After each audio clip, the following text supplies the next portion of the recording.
Oi pessoal, todo mundo bem?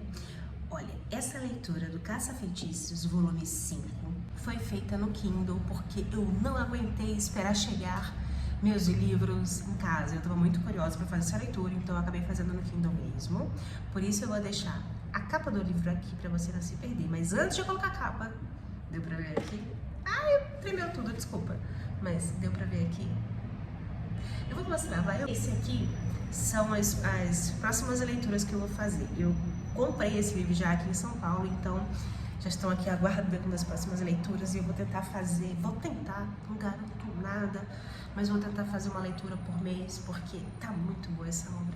São 13 livros, gente. Hoje nós vamos conversar sobre o 5º livro. Eu já tenho 3 na fila de espera. Aqui temos o volume 6, O Sacrifício, as capas sempre maravilhosas. Temos também o livro 8, O Pesadelo, e o livro 9, O Destino. E eu tô super curiosa para saber se o autor vai conseguir segurar a mão e deixar essa escrita incrível até o final, como ela tem sido até este momento. Tem valido a pena? Demais. Deixa eu organizar aqui e colocar já a foto pra gente começar essa resenha e essa conversa.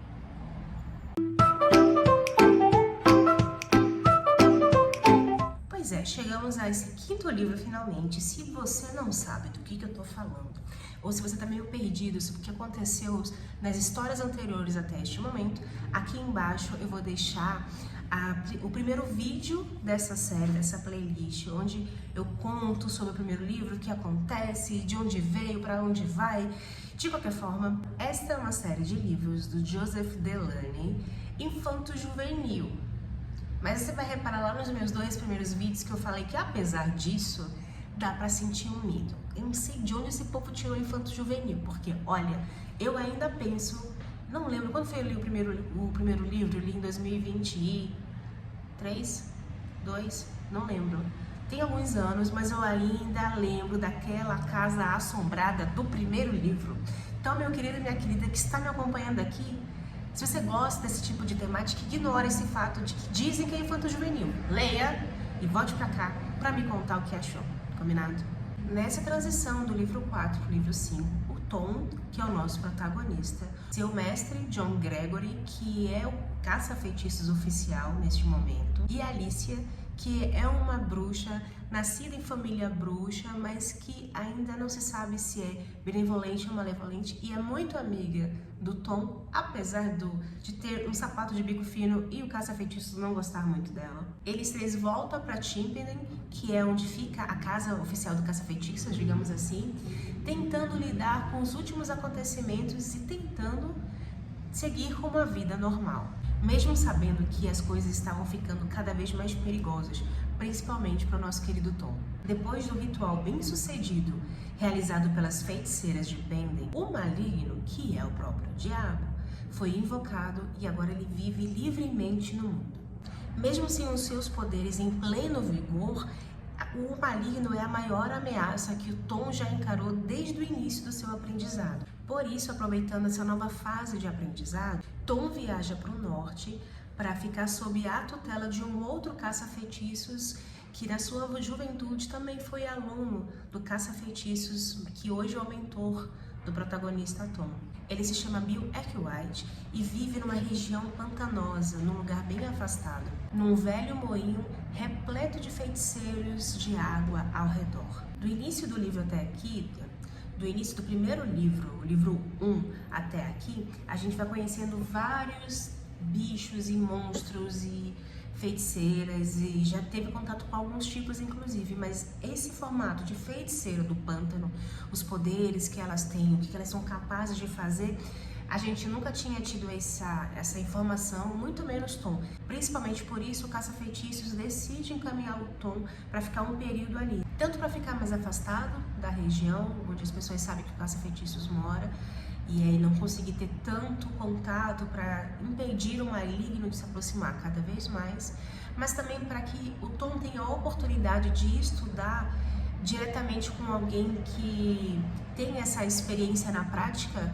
esse outro tipo de feiticeiras que o próprio caça-feitiços não sabia dos detalhes para enfrentar. Lá na casa do Caça-Feitiços em Penley, tem um jardim, é um lugar mais caloroso, mais aconchegante.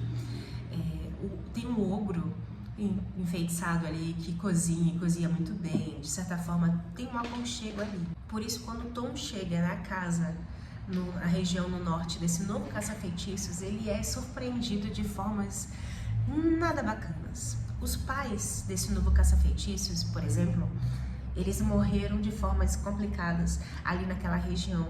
E os fantasmas dele permanecem ali. Se não me engano, foi a mãe desse caça-feitiços que morreu num moinho, presa. Então, eles não conseguem seguir a luz e ficam ali com aquelas últimas lembranças doloridas.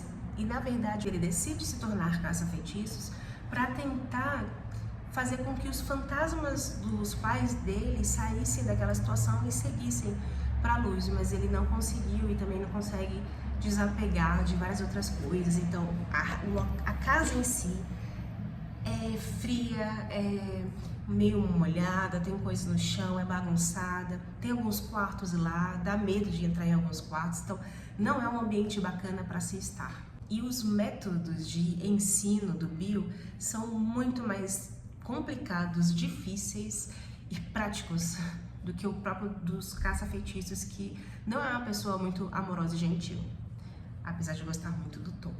Então, assim, os treinamentos dele muitas vezes eram à base de violência, de briga, para ele poder demonstrar para o Tom a melhor forma de empunhar a arma deles e tudo mais. Então, esses treinos, além de ser muito exaustivos, deixavam o Tom com muitos machucados. E mesmo o Tom sendo uma pessoa muito comprometida, principalmente com a própria palavra, é uma das coisas que eu elogiei bastante no início dos livros dessa série, é como é a pessoa do Tom, o tipo de ser humano que ele é. Eu acho extremamente inspirador.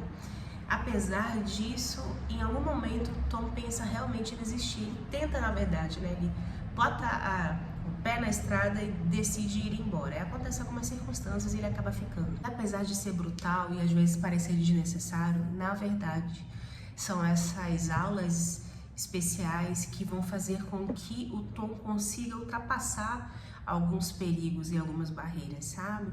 Então, no final das contas, fazia sentido, mesmo sendo tão complicado passar por essas aulas, ajudou bastante ele lá na frente do livro. Sem falar que, além do maligno, tem uma outra entidade enviada por ele também, que está no encalço do Tom. É a feiticeira Morwenna, Olho de Sangue, que foi enviada para matá-lo. A relação do Tom com a Alicia avança mais um pouquinho, adolescentes, tudo mais, apesar da desaprovação do caça-feitiços. E aqui também temos, mais uma vez, o retorno da bruxa Grimalkin, só que dessa vez ela vai cumprir uma função, um papel extremamente importante e diferente das outras vezes que a gente teve acesso a ela nos outros livros. E aí a gente vai avançando nesse cenário fantástico e muito sombrio que foi criado para adolescentes, mas assim, adultos que nem eu, a gente gosta pra caramba. Então, se você gosta desse tipo de livro que tem umas temáticas de terror, de suspense, de medo, de coisas que vão acontecer ou não, espírito, será que não é espírito? Ogro, bruxa, esta é uma série que eu indico demais. Eu quero terminar essa série pra ver o que vai acontecer no final? Quero, mas aí eu tenho medo também de que eu já vou saber de tudo. É difícil de entender? É, meu povo, mas é isso aí, a realidade da vida. Não quer perder mais nenhum vídeo como esse, que eu indico livros pra vocês, livros diferentes que a gente não costuma muito acompanhar aqui pelo YouTube? Já me segue pra você não se perder aí de mim, desse buraco escuro e grande que é a internet. E também, se você tá gostando dessa conversa, já deixa seu like, porque aí eu vou saber que você gostou, tá bom? Você que me acompanhou até o final desse vídeo, meu muito obrigada, um beijo, até o próximo vídeo do canal.